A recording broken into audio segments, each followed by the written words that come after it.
မင်္ဂလာပါဆရာနေမျိုးလိုင်ပါဒီကနေ့ဆရာရွေးချယ်ထားတဲ့ဆောင်းမအဟောင်းကလေးကအားလွဲခြင်းနဲ့အားပေါင်းခြင်းလို့မြည်ပေးထားပါတယ်ဒီဆောင်းမကလေးကိုရေးခဲ့တာ2020ကတည်းကရေးခဲ့တာဖြစ်ပါတယ်အားလွဲခြင်းနဲ့အားပေါင်းခြင်း6လပိုင်း28ရက်နေ့မှာပုံမှန်သင်တန်းပြနေတဲ့အချိန်တပည့်အသစ်ကလေးတယောက်ကလာမေးပါတယ်ဆရာတဲ့တစ်ဖက်ကခြေနဲ့ကန်လိုက်တာကိုအောက်ခက်လက်နဲ့တားမယ်ဆိုရင်ရပါမလားတဲ့လက်မြန်းကျိုးသွားမလားခင်ဗျာတဲ့ဒီတပည့်ကလူသစ်ကလေးဖြစ်တာမို့အားစီးဆင်းခြင်းသဘောတရားတွေအကွက်သဘောတွေအရွေ့သဘောတရားတွေကိုနားမလည်သေးခင်ဒီလိုတွေးမိတာဖြစ်ပါတယ်ရိုးရိုးကလေးတွေးကြည့်မယ်ဆိုရင်ခြေထောက်ကလက်ထက်ပို့ပြီးတော့အင်အားကြီးတယ်တန်ပါတယ်ဒါကြောင့်လက်နဲ့တားမယ်ဆိုရင်ခြေအားကိုမခံနိုင်ဘူးလို့မြင်တာဟာအပြစ်မဆိုတာပါဘူး theory ကိုအရင်ရှင်းပြနေမယ်ဆိုရင်လည်းသဘောပေါက်လက်ခံနိုင်မှာမဟုတ်ပါဘူးဒါကြောင့်ကဲမင်းငါ့ကိုကန်ကွာမင်းနာမမကြောက်ရင်ပြင်းပြင်းသာကန်နာမကြောက်ရင်တော့ဖြည်းဖြည်းကန်ပေါ့ကွာလို့ပြောရင်းနဲ့ထပြီးတော့လက်တွေ့လှုပ်ပြလိုက်ပါတယ်နာမကြောက်တယ်ဆရာတဲ့ဖြည်းဖြည်းပဲကန်မယ်တဲ့အေးပါကဲစငါခါတော့ထားလိုက်မယ်မင်းကစပြီးကန်ဟုတ်အဲ့လိုပြောလိုက်တဲ့အချိန်မှာဟုတ်ဆိုပြီးတော့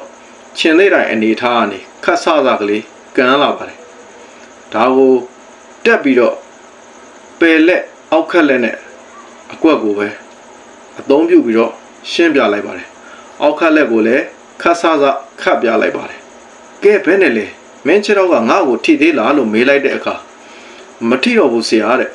ဘေးလွဲသွားတယ်ဆရာကလည်းသာလောက်တာကျွန်တော်ကလည်းဖြည်းဖြည်းကန်တာတော့နည်းနည်းတော့နာသေးတယ်ပြတယ်အေးပေါ်ကွာလို့နောက်တစ်ခါထပ်ပြမယ်ဒီတစ်ခါအကွက်ရဲ့လှုပ်ရှားပုံကိုမြင်နိုင်မှုအတွက်ဖြည်းဖြည်းပဲကန်ပါကဲမင်းရဲ့ညာခြေနဲ့ကန်တယ်ငါကဒီလိုညာခြေကိုသုံးဝက်ချွန်တက်ပြီးတော့ညာလက်နဲ့ပဲအောက်ခတ်ချလိုက်တယ်မင်းခြေတော့ကိုဘယ်နှထိလဲလို့မေးလိုက်တဲ့အခါမှာ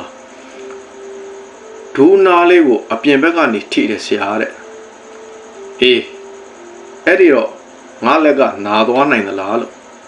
မင်းခြေတော့ခံရတာဘလို့မှမနေဘူးလားလို့မေးလိုက်တဲ့အခါမှာဆရာလက်ကတဲ့အပြင်လက်ဖြံရိုးအမာနဲ့ဒါမှမဟုတ်ဘူးဆိုရင်လက်သီးစုံနဲ့တွေ့တာဆိုတော့နာစရာအကြောင်းမရှိဘူးတဲ့ကျွန်တော်ဒူးရဲ့အထက်နာတော့နာတယ်ဗျာတဲ့ကဲကွာမင်းကအဲ့လိုပဲပြန်ကန်ငါကဘဲခြေတက်ပြီးတခါထပ်ကာပြမယ်။ तू ကညာခြေနဲ့ကန်တဲ့အခါဆရာကဘဲခြေဘဲလက်နဲ့တက်ပြီးတော့အောက်ခတ်ပြလိုက်ပါတယ်။ကဲအခုကျတော့မင်းဘယ်နှမ်းမှာထိလဲလို့မေးလိုက်တော့ဆရာလက်ကတော့ဘဲညာတာပြောင်းသွားတာတဲ့ထိတဲ့နေရာကတော့ပုံစံတူပဲတဲ့ကျွန်တော်ခြေထောက်ကိုဒူးရဲ့အထက်ဘက်ပေါင်ကျော်နေရာအတွင်းဘက်ကနေထိတယ်ဆရာတဲ့အားနဲ့ဆိုရင်ထိုင်ကြသွားမယ်ထင်တယ်တဲ့အေးကွာလို့တကယ်တော့လက်နဲ့ခြေကအားချင်းမတူတာမှန်တယ်နီးစနစ်ရယ်ခြေခွက်ရယ်လက်ကွက်ရယ်ပေါင်းဆက်လိုက်ရင်သင်္ချာသဘောတရားအရာအားအများဆုံးစီးဆင်းတဲ့နေရာကိုရှောင်ပြီးတော့မှအားနည်းတဲ့စုံချက်နေရာကိုတိုက်ခိုက်စေတာပဲလို့ဒီတော့သူ့စီကလာတဲ့အားနဲ့ကိုကလုံးလိုက်တဲ့အားနဲ့အားအပြည့်နှစ်ခုပေါင်းဆက်ပြီးပြင်းအားနှစ်ဆစာကိုအဲ့ဒီထိတဲ့နေရာမှာတက်ရောက်သွားစေတာပဲလို့ယူပပေတာသဘောတရားအရာဆိုရင်အရှိန်နဲ့လာတဲ့လမ်းကြောင်းကိုရှေ့ကနေခုခံတာတစ်ခုနဲ့တွေ့မယ်ဆိုရင်တက်ရောက်မှုကနှစ်ဖက်စလုံးညီတူညီမျှခံရတယ်အဲ့ဒီလိုမဖြစ်အောင်